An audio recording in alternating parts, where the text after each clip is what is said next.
Hello everybody and welcome back to another video for Dragon Age The Veilguard, where I'm going to just go down the list and look at these editions that you can get of the game. The physical editions, the digital editions, so on and so forth, collectors and what have you. Because I'm very excited for this game and I just want to cover it. And I know that it might just seem like making too much content. Hey, you can never have too much content, am I right? When you've had as little content as I've had for as long as I've had, I don't think that can be an actual complaint. But yeah, I just wanted to go through this because they released a blog update that goes through all of the editions of the game, and I want to see what we can learn from that. So we have our first graph here for the digital editions. You get the standard edition comes with, oh, if you pre-order it, you get the pre-order bonus. Surprising, I know. The deluxe edition also comes with 6 weapon appearances, 1 warrior armor, mage armor, a bunch of appearances. So right off the bat, what that tells me immediately is great news. Because if they're selling appearances like that, that means that this game has transmogrification, which is great. Because there are some ugly ass armors in Dragon Age. Like I've mentioned before, I am replaying 1, 2, and 3, Origins 2 and Inquisition. You know. I am replaying those games, and man, it's kind of rough. Some of those armor sets, they have better stats, but they don't look very good. But hey, yeah. Oh, this is what they look like. Okay, I mean, I'll be real.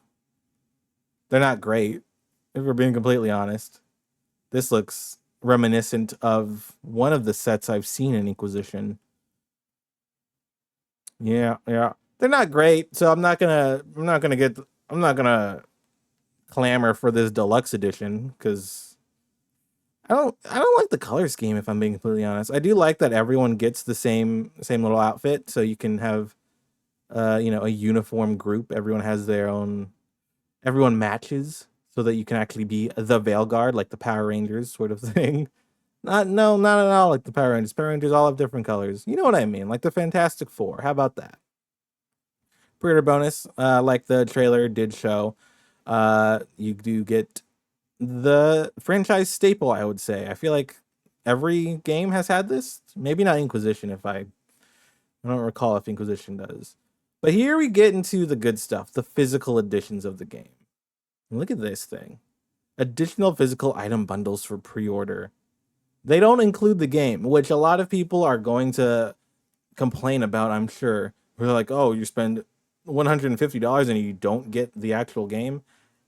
For me personally, I don't mind that because there are a lot of cases where I would prefer to get a game digitally so I can just, press it whenever I want to play it and not put a disc in every time I want to play it. But I still want the collective goodies like this because it'd be pretty lame to have to spend another $70 on top of this $150 to get the game and this in one edition. But doing it this way, you can just get the collectible goodies that you want and the game digitally, if that's how you choose to accept it. Because, like, if you are very, very excited for this game, like I am, me personally, I'm going to want to play this game immediately, as in midnight launch night. For my time zone, that would be 11 p.m. on October 30th. I would love to play this game right then and there. But if I pre-order a physical item, a physical edition, a physical collector's edition, then I would be like, well, I can't also buy it digitally because that would be a waste of money. So I think it makes a lot of sense for me personally because I would pre-order the digital version, play it immediately at 11 p.m. October 30th instead of waiting for shipping, which could take like 3 days longer than anyone else is playing it. And it's just like, I just want to get my hands on this game. So I think that this sort of thing works best for those cases, and I appreciate games doing it more and more, and I know not everyone feels the same way. I just realized that October 31st as well, that is right around the new Life is Strange game, so that's kind of worrying for my time. How am I going to divide my time? Worrisome. But yeah, you get a light up lyrium dagger, which is probably the centerpiece of this set, I would say. You get a companion lithograph print, a map of Thetis with a quiver tube, an enchanted die, which appears to have like just the dialogue options on there, the dialogue tones. I don't know if there's an actual word for that. A little potion flask, which I wonder how big that is, because what if I just put like my Coke Zero in there? Could I do that? I don't know. And then you get a deck of cards. Oh, it's like tarot cards though. I thought it was just a deck of cards when I read it, and I was like, that's kind of lame.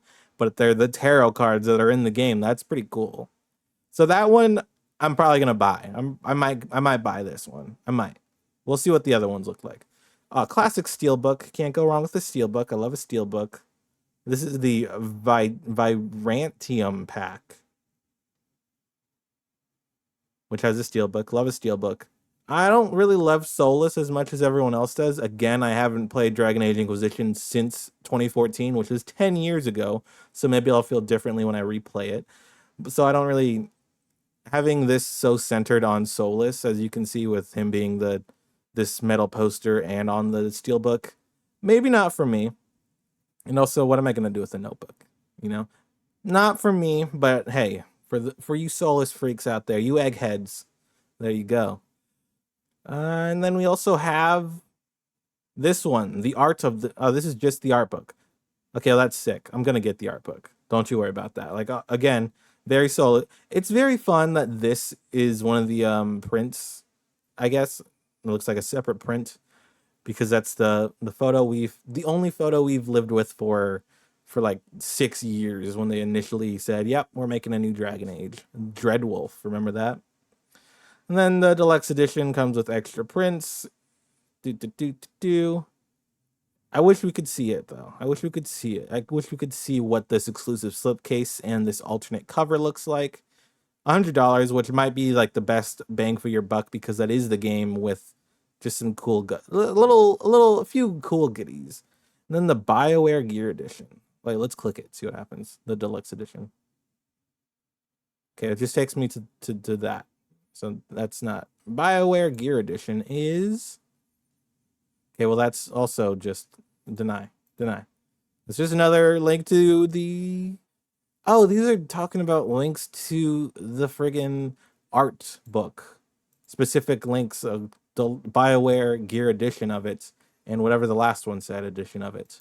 Yeah, and a deluxe edition of the art book. So yeah, that's just another little video going down through what sort of editions there are for Dragon Age The Veilguard, because like I've mentioned before already, it's probably my most anticipated game for the rest of the year.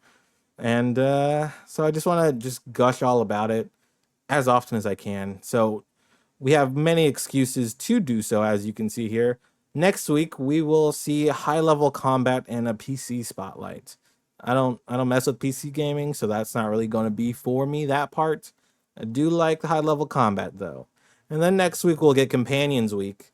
And then beyond that, Developer Discord, Q&A, IGN First Month, and then something else more stuff is going to happen continually and forever, which is great.